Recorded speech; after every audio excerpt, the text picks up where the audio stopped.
Pagi, saya Fedi Piror, guru asuransi. Kali ini saya ingin berbagi tentang premi asuransi. Apa itu premi asuransi? Ya, secara konsep ya, premi adalah biaya pengalihan risiko yang dibayarkan tertanggung kepada penanggung. Ya, itu adalah biaya. Kemudian, sesungguhnya premi tersebut haruslah cukup untuk membayar klaim-klaim yang terjadi sepanjang tahun atas jenis risiko tersebut ya.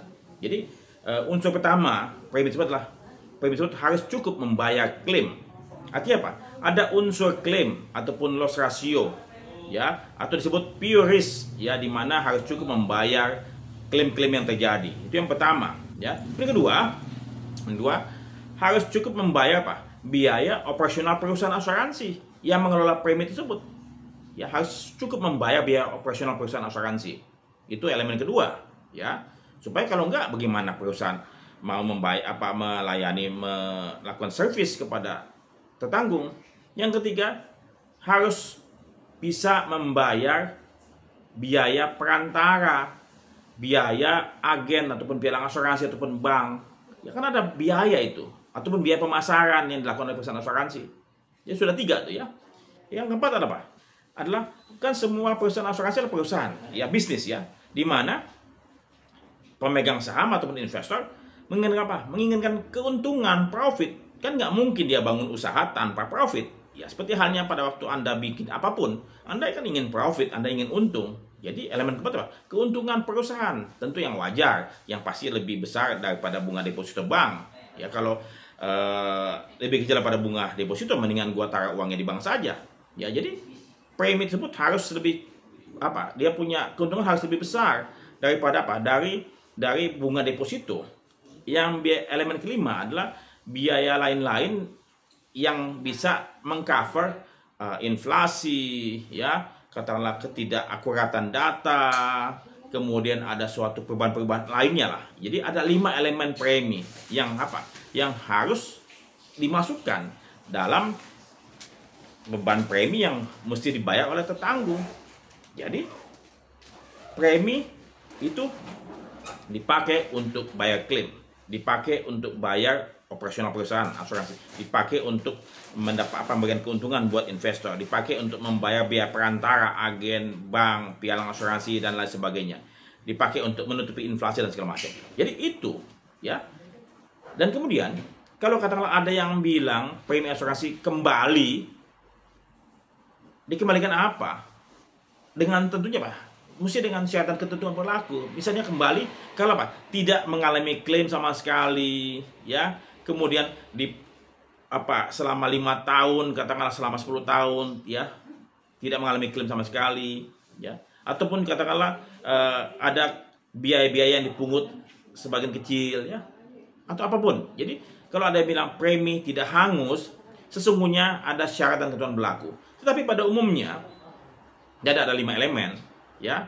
Membayar biaya operasional. Bagaimana perusahaan bisa melayani seorang nasabah untuk melakukan klaim, untuk mengurus reasuransi dan segala macam, untuk membayar operasional, untuk bayar listrik, membayar tenaga kerja dan segala macam. Perusahaan asuransi kan bukan lembaga sosial ya. Tidak, bukan lembaga sosial, dia adalah bisnis ya. Sehingga perlu ada biaya ya. Seperti dalam video-video saya sebelumnya, asuransi adalah gotong royong ya, di mana premi-premi yang terkumpul itu ya digunakan untuk membayar klaim yang mengalami musibah. Seperti halnya BPJS, itu gotong royong. Ini suatu sikap yang bagus ya. Nah, kemudian besarnya premi dihitung berdasarkan uang pertanggungan ya, ataupun HP, harga pertanggungan ya, ataupun UP dikali tarif premi. Kalau katakanlah asuransi jiwa ya, berapa uang pertanggungan yang ingin diambil oleh seseorang, katakanlah 1 miliar ya, kemudian dikali tarifnya ya. Kalau misalnya asuransi jiwa pakai tabel mortalita, usia dia berapa tabelnya, dia merokok atau tidak merokok, apakah dia punya riwayat kesehatan atau tidak, atau bersih ya. Ini standar atau substandar, sehingga 1 miliar dikali angka tersebut, keluar premi yang harus dibayarkan. Ditambahkan ditambahkan biaya polis, juga ditambahkan biaya materai dan lain sebagainya. Ini yang menjadi beban tertanggung untuk bayar premi. Tercantum dalam polis asuransi, tercantum dalam debit nota ya. Kemudian kembali tadi masalah tingkat risiko, tingkat premi, tarifnya berapa sih? Ya tadi tentu kembali lagi untuk asuransi jiwa, orang yang sudah tua tentu preminya jauh lebih tinggi dibandingkan orang yang masih muda. Orang yang merokok pasti preminya lebih tinggi dibandingkan orang yang tidak merokok, ya itu. Tapi kemudian kalau untuk asuransi bangunan, asuransi properti, ya tentu risiko rumah tinggal lebih rendah dibandingkan risiko bengkel.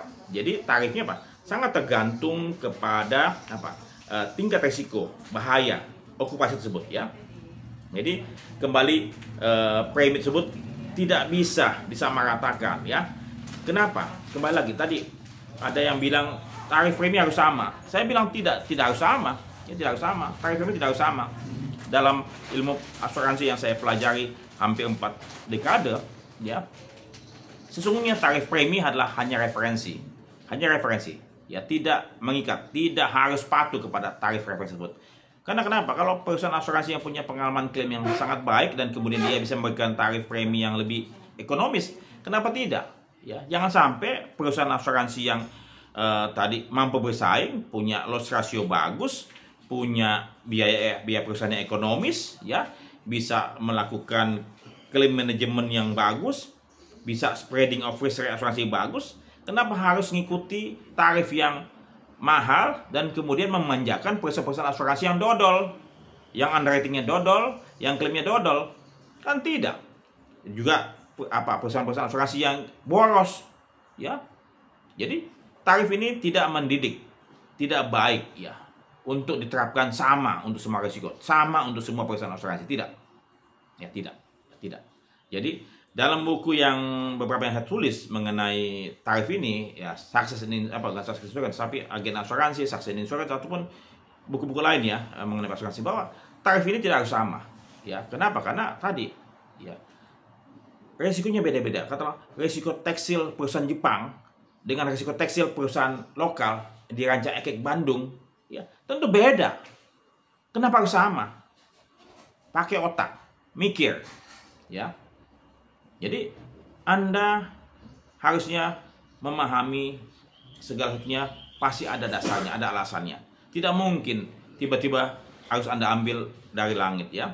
Itu tarif premi dan premi asuransi yang semestinya dipahami secara mendasar oleh kita semua, dan kemudian janganlah kita diperbodoh, kemudian diperalat dengan segala suatu alasan bahwa ini bagus untuk industri, ini bagus untuk, come on.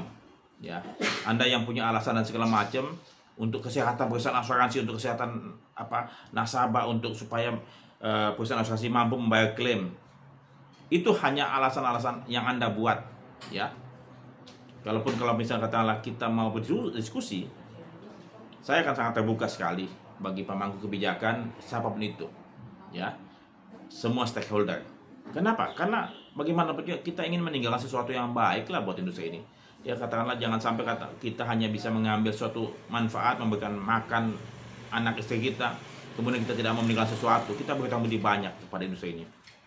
Sekali lagi, premi asuransi ada dasar perhitungannya, ada dasar penetapannya, dan tidak ada satu resiko pun yang sama di dunia ini, walaupun sama-sama pabrik tekstil, ya. Kenapa? Karena situasi kondisinya pasti berbeda, tidak mungkin sama. Cara manajemennya beda, cara peletakan posisi barang-barangnya beda sekali. Ya, bisnis pasarnya, marketnya, suppliernya, bayarnya pun beda semua. Jadi saya berharap premi tarif ini dapat dibebaskan seperti halnya pada waktu ada PMK 74, ya, di mana tarif kendaraan motor tersebut diserahkan kepada perusahaan asuransi masing-masing berdasarkan mereka punya loss ratio, berdasarkan mereka punya efisiensi biaya kerja dan segala macam. Ya. Itu pandangan saya terkait dengan premi asuransi yang harus dibebankan kepada masyarakat luas. Harusnya tidak dibuat tarif standar, ya, tapi dibuat bebas dengan dasar-dasar yang dapat dipertanggungjawabkan oleh kita semua, ya. Dan semoga bermanfaat. Saya Fedi Pilor, Guru Asuransi.